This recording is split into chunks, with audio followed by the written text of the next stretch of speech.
Welcome to another episode of Fix It SF. Today we're going to talk about what I would suggest to Mayor Lurie on how to improve the financial district at Union Square in San Francisco. Unfortunately, during the mayoralty race that just concluded, the Union Square and financial district collapse really was not center focused by any of these candidates. I'd like to bring this to the forefront now. Mayor Lurie has already started the process of creating a committee to figure out ways to enhance and develop more business for Union Square and the financial district. But as a commercial real estate broker, I'd like to discuss today some of the things that I see are so essential to get Union Square and the financial district up and running.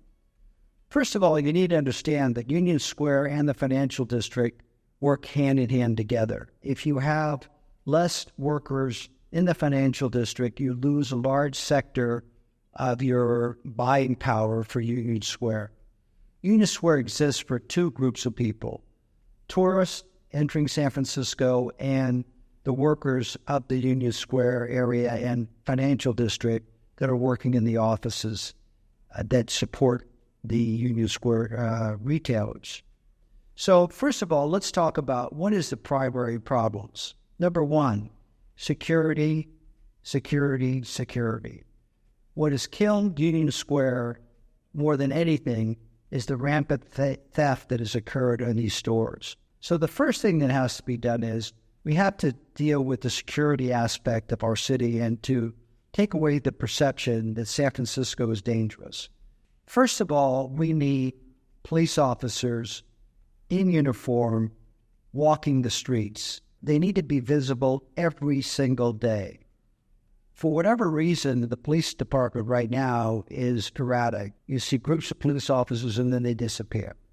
We need constant patrolling of the streets. This will get people to believe that they feel safe. We need to clear out the homeless. We need to make sure that now with the new encampment rules that homeless are moved off the main streets.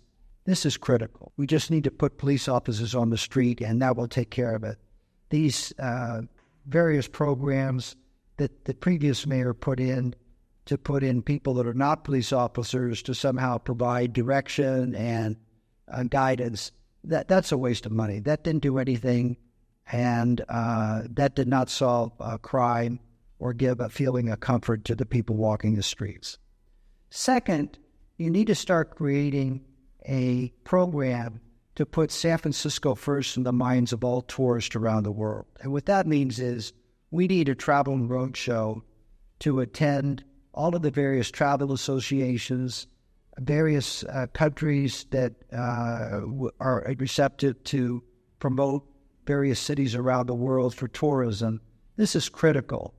And we need to also attend various trade shows of retail that we previously have not done, such as ICSC. That's an organization where you have booths of cities that are competing for retailers to come into their city by creating incentive programs to do so. San Francisco historically has never had to do that. We need to do that now. That's critical. So we need to create a package for tourists to come into the city and promote that. We do have the San Francisco Travel Association as a starting point, but we need a campaign, an actual PR campaign to say San Francisco's back, it's safe, it's clean, come back to San Francisco as a tourist. If you do that, then you're going to get retailers that want to enjoy the benefit of those retailers to come back into San Francisco. So that's number one. Number two, you need to get the workers back. And how are you going to do that? You have to create an incentive to do that. That includes tax breaks. You need to start talking about removing some of the past taxes that were implemented during the good old days, such as the child daycare tax and the homeless tax, which adds as a gross receipts tax to businesses. Those need to be removed. And that way we can start becoming competitive again against other cities that don't have such taxes. Those taxes were not implemented to actually do anything, because at the end of the day, the child care tax did not go for what it was intended to do, and that's build more child care facilities. Those funds were diverted to other things, so it never served what the tax was all about. The homeless tax is just more money thrown into a problem that it's not about money. It's about using those proper resources in more effective ways. To have over $1 billion to the homeless, you've got enough money for homelessness. You just have to redirect those funds in a proper way, and that way you don't need that tax to have tenants pay those taxes. That doesn't work. So that needs to be removed so we're much more competitive to the marketplace. The next thing is we need to get our remote workers back. In order to do that, the mayor should immediately instruct that all federal and state workers and local workers go back to work. And that should be a plea by the mayor to say, as government, we need to get all of our government workers back to work. And if they don't come back to work, that's a good reason to start cutting your city employees back, which of course is going to be necessary anyway because we don't have the budget to pay for everybody, and also keep our services in place. So by Mayor Lurie announcing that all workers must come back to work, would send a message to the city that he is serious about getting workers back into their offices. And by doing so, he can then plead to the private sector to do exactly the same thing. If the city and county can do it, you can do it. And that would start the process of getting workers back into their offices.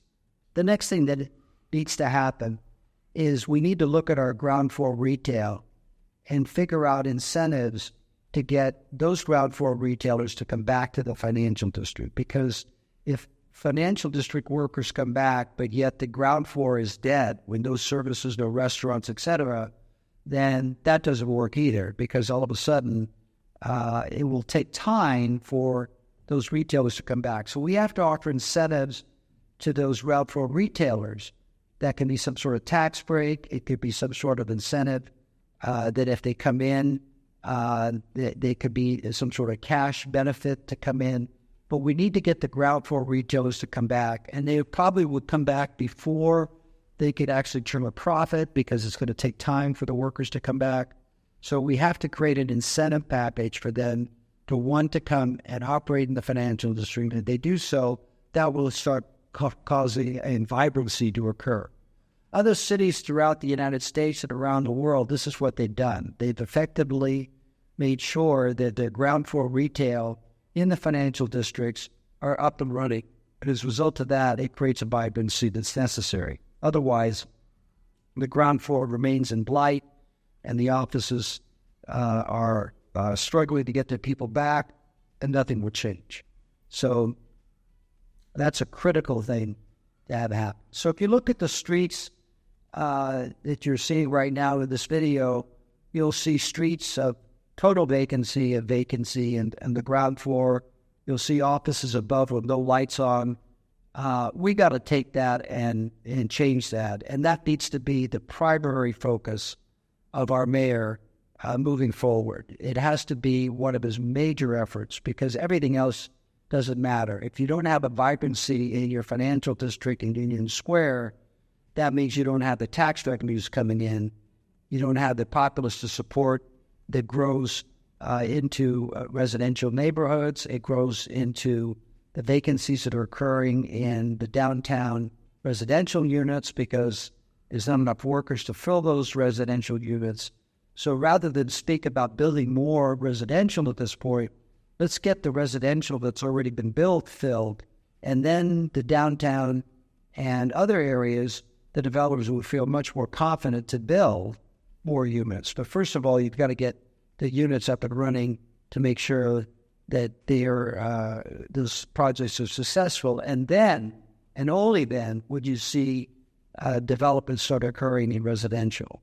And that means that you've got to get workers back to work in the financial district. And to do so, that's the suggested plan. You're going to take care of security, safety, cleanliness, then you need to offer incentives. You need to take away burdensome taxes that are set forth in our city that none of the other cities that these companies are competing against, or these cities are competing against to get these tenants to go into their spaces. We need to remove those burdens, and that way you have a chance to actually make it happen in this city. Thank you so much for listening, and we look forward to seeing you at our next podcast.